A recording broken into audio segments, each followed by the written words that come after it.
Thank you, and welcome to another edition of Saying Solved. I'm sure if you've seen video 1 and 2, you are fully aware of what goes on in my segment. But if not, Saying Solved is a show in which I discuss the meaning and origin of words or catchphrases, such as cut to the chase, which is our topic today. I'm sure everyone has heard the catchphrase cut to the chase, but what you probably don't know is from where it derived. Luckily, you know me, and we're going to get to the bottom of that today. I've been informed by my viewers that I should go a little more in depth with my explanations, so I'm going to adhere to that advice, and we're going to do it today. We're going to turn it up a notch. How many of you, by the show of subscriptions, found yourself entangled in a conversation where the party just rambles on, and the basis of the conversation still remains unclear? And after 10 or so minutes of wasted patience, you finally found a window of opportunity to say, dude, get to the point. That space right there is where the phrase cut to the chase should be inserted. I think it's very safe to say that that phrase stole its meaning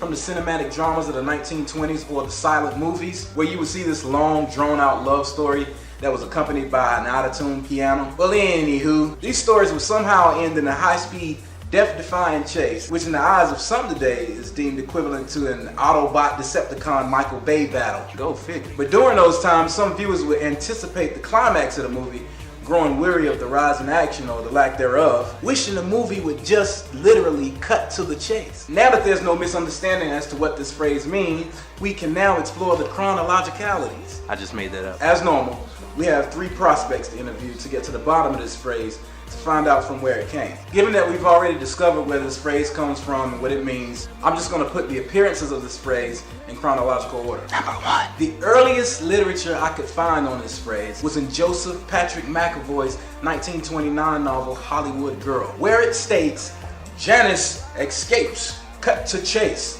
Well, actually, it didn't say cut to the chase, but it said cut to chase, which is close enough for me. Today, this show still goes on and it's entitled Girl in Hollywood, but it's a musical comedy drama. Kinda like most black churches. But there's a huge difference in a statement being imprinted in a novel and being a common part of everyday language, in which this statement is today. This was just to show the earliest that I could find it written down, actually in citation in something that was published. But there was a great distance between that citation and the use of that phrase in writing again, rendering McAvoy not guilty of the phrase's familiarity. Number 2.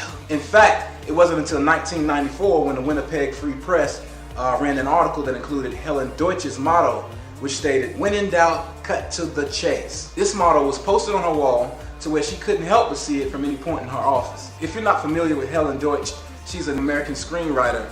Well, she was a Native American screenwriter. She died in 1992, unfortunately. Songwriter and journalist. But during her career life, what would help her avoid her work obstacles was the phrase, when in doubt, cut to the chase. I'm almost positive that that phrase had everything to do with the cinematic dramas of the 1920s. Number 3. A little later on, in February 1947, from the New England newspaper, the Berkshire Evening Eagle, it reads, let us cut to the chase, there will be no tax relief this year. This indicated that the phrase is becoming more commonly used in the English language. Those are my 3 steps to show you the citations of the phrase cut to the chase. We all know it came from the cinematic dramas of the 1920s.